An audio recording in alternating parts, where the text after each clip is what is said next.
The Bride on the Bridge. At the Weir Weekend North 2019, that's why I'm wearing this shirt, I've got a lot of old ones. I presented a miscellany of Merseyside mysteries. One of the cases, and one of the most puzzling, was the Bride on the Bridge. This presentation today revisits the case and describes what I consider to be intriguing and tantalising developments.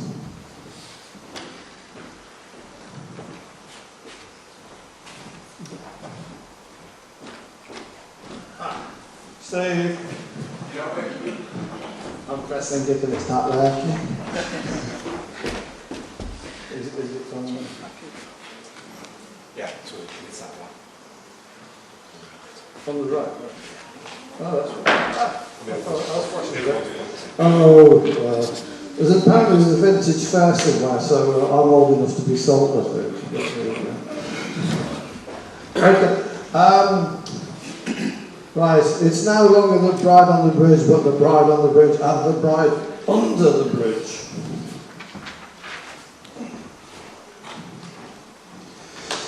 Right. I'll first go back to the original story. Miss W was in a car being driven from Alton Towers late one summer evening around 9 p.m.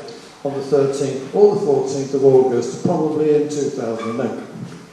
There were two cars, a boy and a girl in each, with Miss W, a passenger in the front car. Her friend Chris took the back roads rather than the main trunk roads to avoid what were major roadworks at the time. The weather was clear with maybe just a bit of drizzle in the air. After about 20 or 30 minutes, they were on a narrow two-way road approaching a waist-high bridge with brick walls on either side. A little more than a single car's width over a canal or small river. What they saw was a lady in a wedding dress standing on the right-hand side of the bridge. As they drove carefully past her, the lady fell over the bridge. Miss W said to Chris that he must have hit her, but Chris insisted that he hadn't. They stopped, they got out, and they looked over the bridge, down to what appeared to be a 12 to 15 foot drop. There was nothing to see, no sign of the lady or anything. They just called out but got no response, just silence.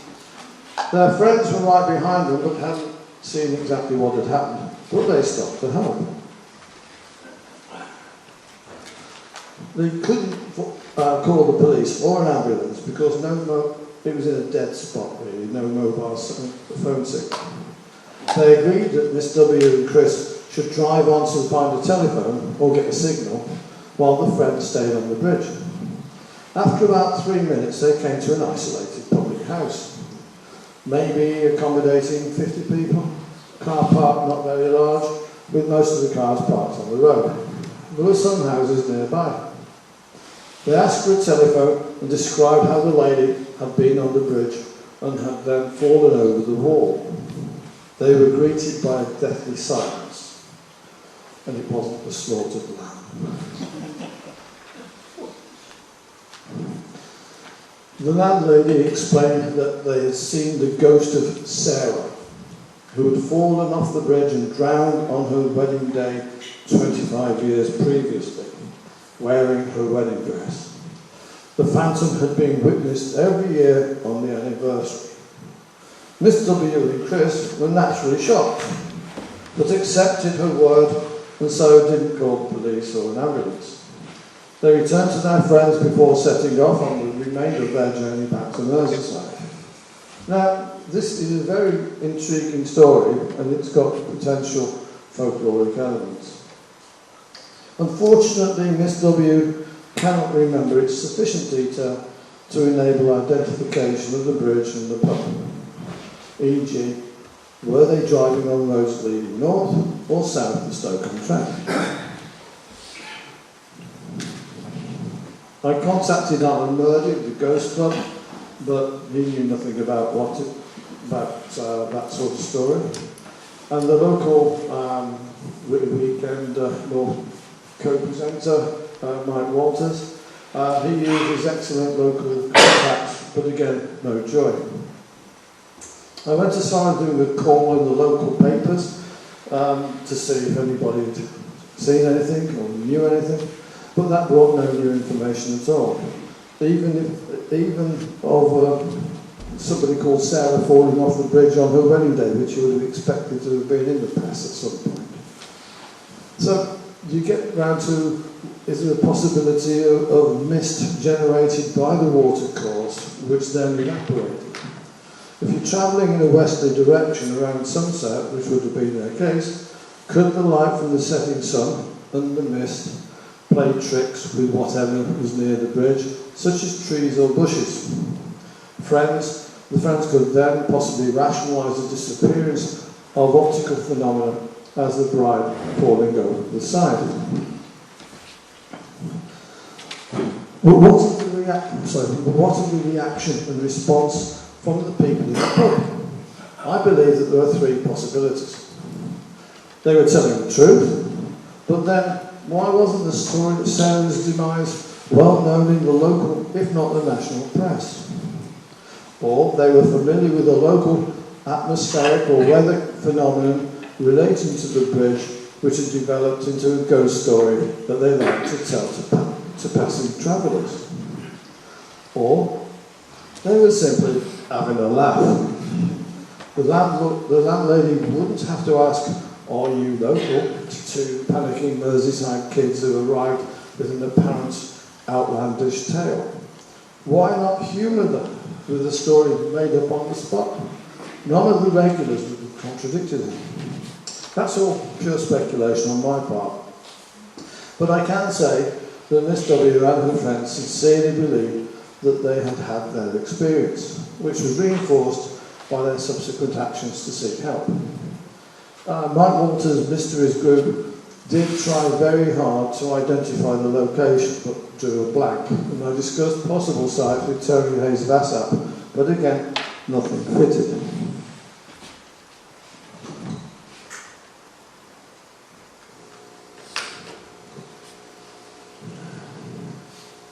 And then I got a fresh lead. Almost literally.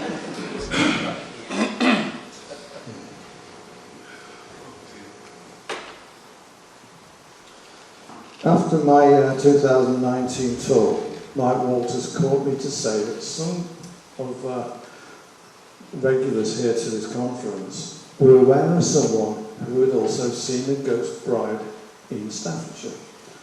Could this clarify the location? I was put in touch with Karen, that's a pseudonym, who confirmed that there was indeed such a sighting, but it wasn't her that had had the experience. It was her friend Steve, again pseudonym. The location was Great Haywood, which is east of Stafford and adjacent to Shugborough Hall. My first reaction was that this would be really a bit out of the way for Miss W and her friends to be trying to get back to Merseyside from Holborn Towers. And so it transpired that it was a completely different ghost bride.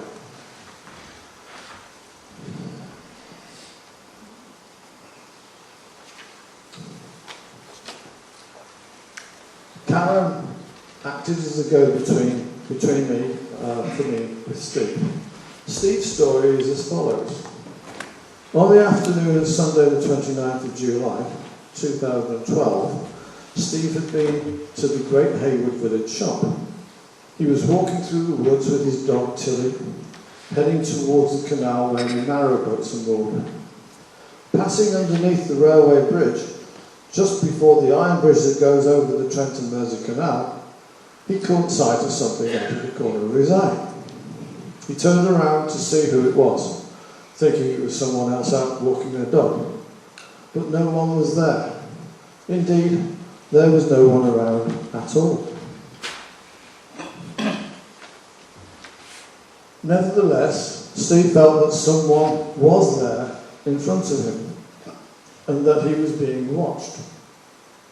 He had had many experiences like this before where he sensed a presence.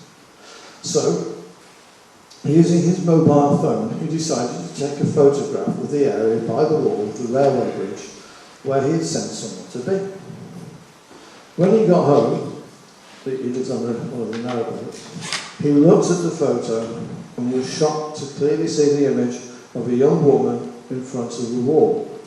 She was looking directly at him, and he considered that she looked startled, even though the image was quite transparent.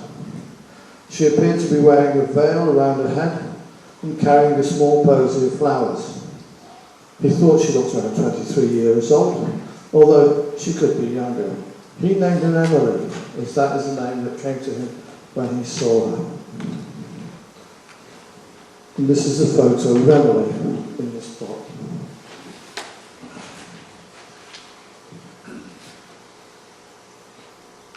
So you can see her there with a posy, and this is the tunnel under there. Where's that? Sorry? Where's that? It's Great Haywood. It's a bridge, the railway bridge. It's a tunnel under the railway when you step out on the west side. So this is a photo of Emily. Steve showed the photo to Karen, hoping that she might shed some light as to who this woman might be. She speculated a link to a young woman killed in a fatal road traffic accident that happened at the local mill pond in 1905, where a car had come off the road into the pond.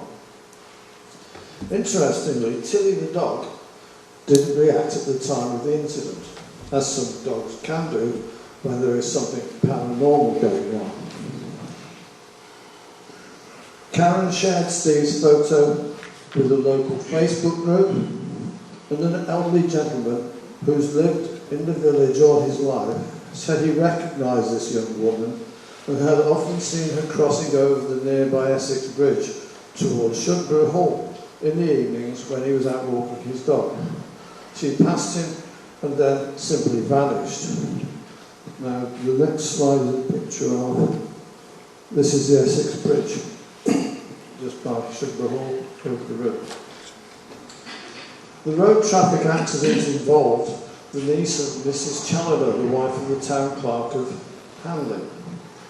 The chauffeur and Mrs. Challoner survived, but the niece's body was only recovered downstream 3 weeks afterwards, not very far from the path leading to the railway tunnel.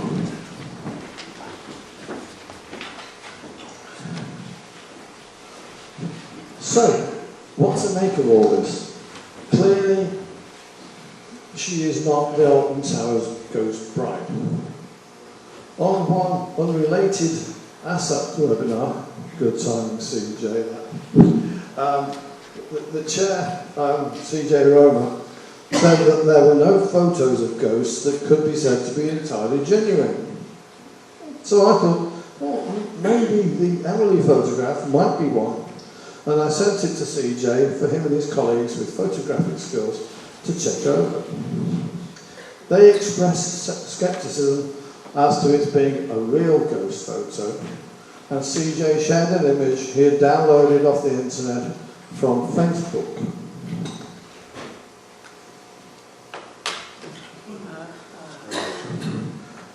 Which is the one on the right, and as you can see, there are the characters with the image. So this female image is very similar to Emily. So the question is, was it a hoax?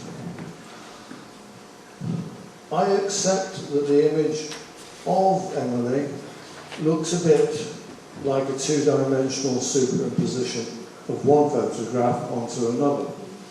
The images are very similar, but I would argue that they are not 100% identical. They're fairly classical poses. The Facebook lady looks older in her face than Emily and is slightly more turned to the left. I asked Karen to double check with Steve that he hadn't been pulling her leg. He was just as amazed as she was regarding the Facebook photo, but was adamant that his was genuine. Steve lives on a boat and doesn't have electricity, let alone a desktop or laptop computer. He only has a mobile phone. And therefore, he does not have the wherewithal to superimpose images onto other images. Steve has Asperger's syndrome and is one of the most honest and innocent people that Karen knows. And after all, the photo was taken nearly 9 years before. Steve had shared the photo only with other local people, and he and Karen would never have given me the story if they knew that they would be interrogated about its authenticity later. I must stress that I believe in both Steve's and Karen's sincerity. Neither sought publicity or gain from the photograph, and I only stumbled across it through a chain of events and contacts. The fact that the elderly gentleman A recognised the woman from the photograph and B indicated that he has regularly seen her on Essex Bridge simply adds grist to the mill. So I do not believe that it was a hoax. Of course, even if it is believed that the image is that of a ghost, there can be no certainty as to the person involved. Maybe it is Mrs. Challoner's niece, or a servant from Shugborough Hall, or even a jilted bride. Sadly, we will never know, but Emily is a nice name for her, whoever or whatever she is. I fully appreciate why ASAP asked the question it did. Perhaps Steve somehow inadvertently projected the image onto the photograph, a bit like Ted Stirios allegedly could do. Question: if skeptics do not believe in ghosts, then exactly what would a photograph of a genuine ghost look like if they don't exist anyway? Perhaps we should not be too quick to judge a photograph as a fake just because there is a similar image elsewhere. It may just be coincidence, and ideally we need some form of data trail proof. Similarly, maybe we need to avoid falling into the trap of automatically assuming that ghosts, again, whatever they may or may not be, cannot be photographed, and therefore any photographs that purport to be of ghosts must by definition be faked. I adopt the Fortean stance of keeping an open mind and simply present the evidence for debate. I'll say thank you on that point, but I would like to ask and invite CJ if you want to make any comments before we move on to Q&A. Yeah, how have we got? Like 2 or 3 minutes? Yeah, we've got 10-15 minutes. Well, tell me if I'm taking too long and I'll just be... Hello! Thank you so much. I've been really excited by this ghost photo for quite a while now. So, do I think it's genuine? The answer is, I think Steve was probably genuine. And why do I think that? Well, it's a bit of a complicated story, isn't it? The first thing is that in life, very often, we can do things sincerely which we believe are correct, and but it turns out subsequently we were wrong. And many times in my life I've told a story and subsequently someone said, hang on a minute, Chris, wasn't it actually that? And I found out that I got the wrong people there, or the date was completely wrong, or it wasn't in that house, it was in a different house. Memory plays tricks. Now, it was 9 years before this photo came to your attention, wasn't it, Rob? So, I'm not going to accuse anyone of faking, but let me explain. Sorry, can you hear me okay? Let me explain what happened and how I came to see it. Rob brought me the photo and said, it's brilliant, and I said, yes, it is. It's absolutely wonderful. It looks really, really real. But in the 1990s, there was a period when, for a long time, it was very popular to have ghost apps on your phone. Do you remember them? And what they did was they superimposed a transparent image onto any photo. So you could just take a photo of a room and choose from a menu, a drop-down menu of ghost images. And when I looked at this, I thought, that's probably what this is, because it's too good. Now, I know that's a cynical way of... I used to produce fake ghost images when I was young. one of the things I did very easily was in the very early days of mobile phones, I'd go down the pub, I was a lot skinnier then, had a lot of blonde hair, I'd get talking to a group of girls, and one of them would invariably say she was psychic when they found out I was interested in ghosts, and I'd say, I think I'm sensing something above your shoulder. And because I smoked, I'd reach into my pocket, tear a bit of the transparent plastic from around my cigarettes off, and scribble with a biro or whatever pen I had, a little shape, like a figure or a face. Then I'd borrow her phone, I'd stick it, lick my finger and stick it to my finger so the transparency was just over the edge of my finger. And I'd then say, a few minutes later, can I borrow your phone a moment? Can you set it up? I'm just going to take a photo of you to see if we get a spirit form. I would slip my finger with a bit of cigarette packet just over the camera lens, and I would take a photo. Now, the problem is, not only was I a really bad Lothario, though a skinnier one, but I was also an incredibly honest one. So rather than then go on, when they were all really, really excited, and I could probably have capitalised on this, I would then piss everyone off by saying, no, no, no, don't be silly. I faked it, and this is how I did it. Yeah. I am always too honest. I did not get my girlfriend through this sinister method. That was actually because we were working together at Derby Jail, and I was boring the tits off her, just wittering on while her and her friends had come along to a ghost thing. She didn't believe in ghosts, so she was just sitting at one end of the building watching me talk, and she kept glaring at me, and I said, why did you keep glaring at me years later after we'd been together for 18 years? And she said, oh, you were just so full of yourself. You were just, cocky and annoying. I thought, oh, thanks. She said, you weren't even good looking. I was like, great. But while we were talking, I'll tell the story because it's funny, a candle apparently lifted up while I was talking and she was glaring at me. A candle lifted up from one side of the room, flew across and hit the other side of the wall. And she looked at it in shock and horror, and she came over and looked at the mark on the wall, and she didn't actually say anything. She phoned me up. She got hold of my number afterwards and said, can you meet me at the jail? I want to talk to you.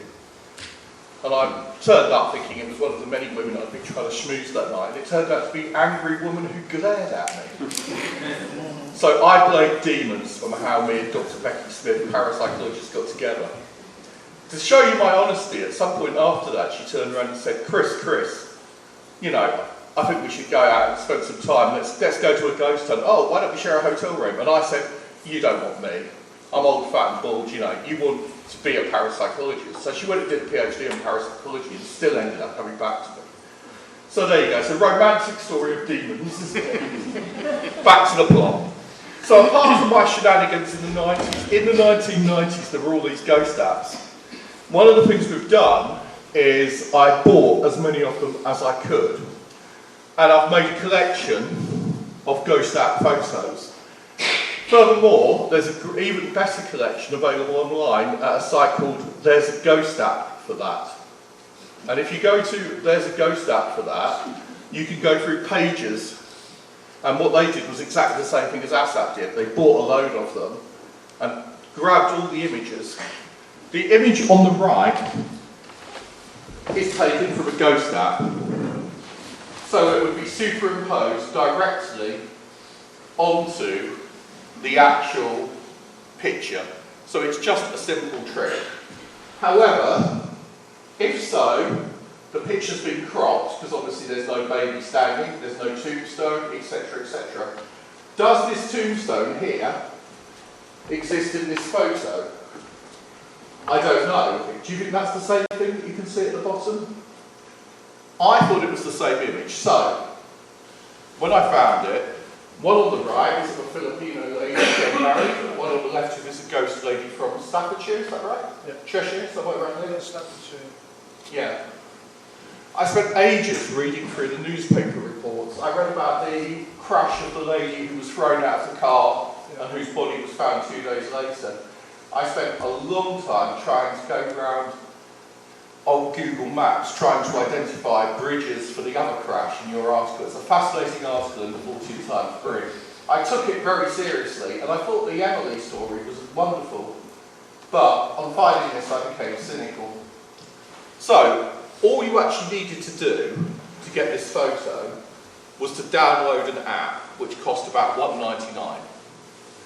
Now imagine that you're living on a boat, you're a nice guy, but you go down the pub one night and your mates are mucking about, and at some point one of them takes this image. There's two strong possibilities. One, you could get somebody like me who thought it was funny to install the Ghost app on somebody else's phone, take a photo and then leave it and then remove the Ghost app, which would leave very little digital trail. So you could create a ghost photo. The problem with that is that you would not remember taking a photo. Second possibility, somebody took the ghost photo, sent it to Steve, and at a subsequent point, when Steve was going back through his photos, he believed that the photo was one of the sequence he'd taken. Now this has actually happened to me, because I'm an idiot. I have been going through photos that I have taken at Derby Jail, and I have suddenly found a fairly convincing ghost photo, and I have thought it was one of the ones I took, where it's actually one of the ones that was sent to me by a customer. And when I actually realised it wasn't one of mine and managed to work out who it was from, because at Pentecost, she was able to tell me actually it was just my hair in front of the lens, you know. So it can happen, it can be completely innocent, but I believe. I then wrote to Darren and Tony Hayes, two of our members, who, Darren Skinner and Tony Hayes, both of whom are experts in photography and in digital forensics. The problem with the image is at some point it's been passed through Facebook or similar. The image no longer has the, what the hell do you call it, the data that's saved. Yeah, exactly. All of the metadata is missing. So there's no way, or almost all of the metadata. So I then asked and got from Rob a better version of the photo, which actually did have some metadata, and it confirmed that the date was correct. It was taken when it was said it was taken, which was a long time ago. 2008, wasn't it, or something like that? 2012, I think. Right, it was a long time ago. But it was a long time before we saw it. There's no reason for Steve to have lied. I don't think Steve did lie. But the analysis came back, and I was actually genuinely disappointed when they said that they matched the images. Now, some of you will remember Andrew Homer of ASAP, my organisation. He's a top ghost researcher, one of the finest ghost researchers in the Midlands, in my opinion. I think he's one of the best in the country, he always has been. Andrew's been around for donkey's years, and making me sound old, he's not that old. He was based down in Dudley. Yeah, Dudley. Yeah, Dudley? I can't say it. I used to go on holiday there all the time, but anyway, that's another story. He wrote a load of ghost story books about ghosts of the Black Country. They're really worth looking up. He's a top guy, Andrew Homer. And the reason I mention him is that he analysed the ghost lady of Wem, you know Wem Town Hall? Now, there's two ghost ladies of Wem. One of them's from Frank Podmore's 1894, I think it is, investigation of a poltergeist in Wem, where the major phenomena was the baby cat catching fire. Yeah. So it's got the best line in the history of psychical research, which is the mother says to the maid when the baby catches fire while Frank is there, "No, how many times do I tell you? You crush it out, not roll it." But apparently the baby kept catching fire. Now the fact that Frank caught the maidservant holding matches and carrying diesel in her pocket, or oil in her pocket, led to some suspicion that she was in fact setting fire to the baby. I do not actually, on behalf of ASAP, I just wish to make sure that I do not endorse the incineration of babies in the pursuit of psychical research. But that's the original burning ghost story. The ghost story of Wem is that the town hall burned down 1674, something like that, wasn't it? Just after the Civil War, I think. Sometime in the 17th century, it burned down, and the poor lady, the milkmaid who set fire to it, she appears as a ghost to haunt him. And the photo in question, Andrew Homer was able to explain, and he got together an ASAP working group, and us top boffins of ASAP decided we would use our photo analysis skills. And what did we discover? We discovered that actually the thing was made by a burning piece of wood and is what's called pareidolia, where an image is created by it's just a likeness. And I have on my computer to this day, ASAP's majestic, scientific and sceptical investigation of the Wem Ghost Lady, in which we show how the image is formed by a random collection of burning debris. There's only one problem. Andrew and the boys who did it were completely sincere. They were totally convinced. We were also totally wrong. It was completely and utterly wrong. They claimed, sceptically, that it was burning debris, creating a pattern. We have all these images to prove our case. It wasn't. It was a negative. It was taken from a postcard. It was photographed, and the guy who took the photo that night faked it for fun.